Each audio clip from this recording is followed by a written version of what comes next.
Hello, audio fans and music listeners. Thank you so much for tuning in today. My name is Gavin, and I'm your host here at the Audiophile Wannabe Show. And on today's episode, we are going to be talking about that receiver right over there, the realistic STA-2300. We'll talk a little bit about this specific unit, then we'll go over the model, and then talk about how it sounded in the main listening room, and also discuss how it compared sound-wise to the Cambridge AXR100.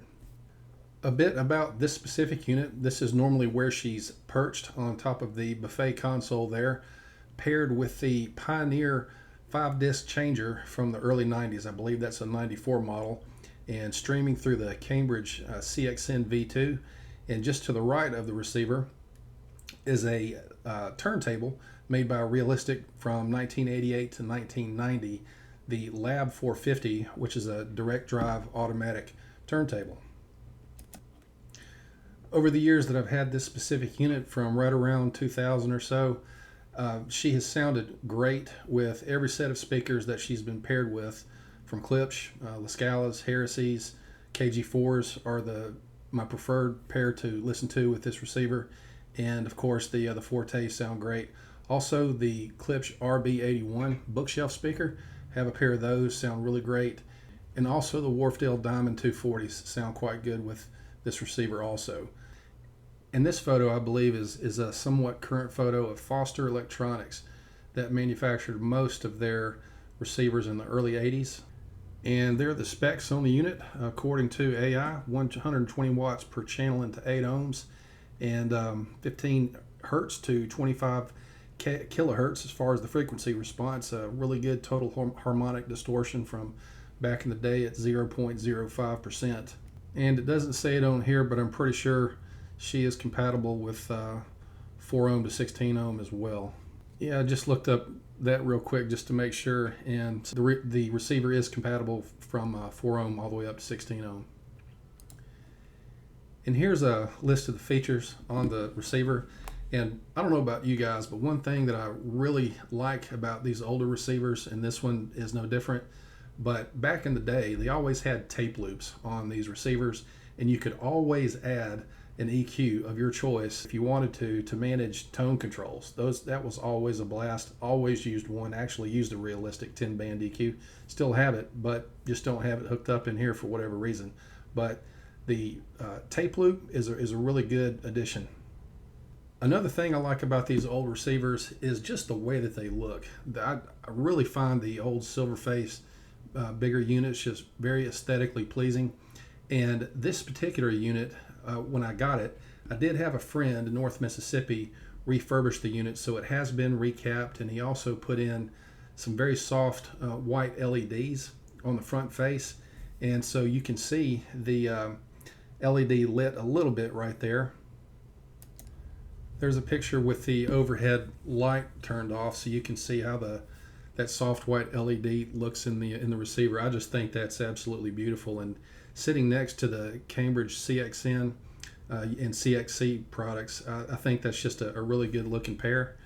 And the gentleman from here in Mississippi that did refurbish the unit also got a replacement terminal, banana plug kit to replace the spring-loaded terminals that come standard on the back of these receivers, and that's been really nice. 2 of the spring-loaded terminals were kind of iffy. One was broken, so needed to get those replaced anyway.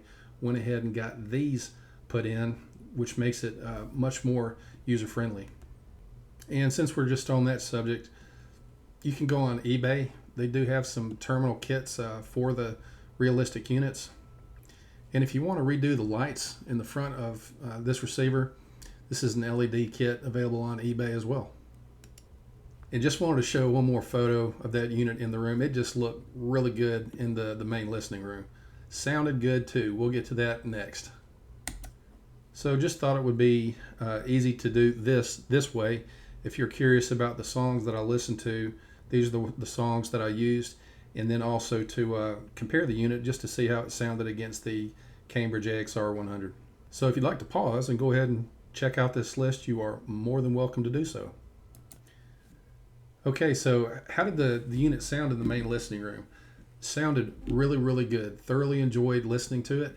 And the first thing that stood out, oddly enough, was the bass. The low end was really tight, really full, and had a good bit of punch to it. And on the mid to upper mids and high frequencies, sounded great. One thing that stood out there was just a little bit of sibilance in some songs with this unit compared to the Cambridge AXR.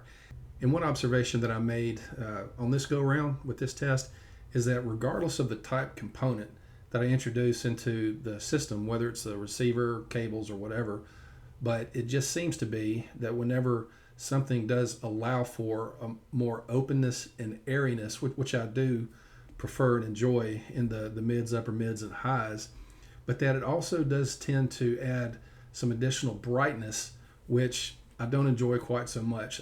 Just so far, whenever I've found more openness in the upper mids and highs, that does tend to come with a sense of added brightness. And that's the way that it was with the STA-2300. But despite the brightness, with that openness, there was also a really good sense of refined, tight, clean tone and presentation in the upper mids, or the mids, upper mids, and highs. And the vocals, the guitars, pretty much everything I was listening to throughout the entire frequency range was really tight and clean and refined, and thoroughly enjoyed that with this receiver. So the overall response just to how the receiver sounds is amazing. It's really good. It's very articulate, very clean, very punchy, has a good low tight bass. And then in the mids and upper mids and highs, it's very clean, just a little bit bright. So if you like that kind of thing, then this is a great receiver. So when it comes to Soundstage and imaging, no different than what I'm accustomed to in here, listening to it in the main listening room. Soundstage imaging is great, no problems whatsoever. Most everything that I'm accustomed to listening to Soundstage wise with the Cambridge AXR, I was hearing with this unit in that room. However, the Cambridge, I believe, does seem to have a slightly fuller or broader scope to the Soundstage, but maybe not by much. But I could hear some sounds tracking a little bit further away or a little bit higher in space with the AXR compared to the realistic. But overall, the Soundstage and imaging, really good. So overall, just to wrap it up, the receiver in the main listening room really sounded good. It just has a different sound signature than compared to the AXR100. Just depends on your flavor. You know, there's just something too about listening to an old vintage unit. Just kind of takes you back in time. So there's a fun factor or a enjoyment factor that I just get listening to this system, especially in this room with the realistic Lab 450 turntable and the Pioneer 5-disc changer. It's just a lot of fun, so it kind of takes me back. So there's that factor to it. But overall sound quality, nothing wrong with it whatsoever. So that's it for today's video. Just wanted to take the realistic, put it in the main listening room, and see how it sounded and performed compared to my reference system with the Cambridge AXR100. And if you have made it this far, really hope you wouldn't mind liking the video and subscribing to the channel, as that will certainly help the channel to grow. And thank you again for tuning in. Hope you have a great rest of your day, and we'll see you next time. Take care.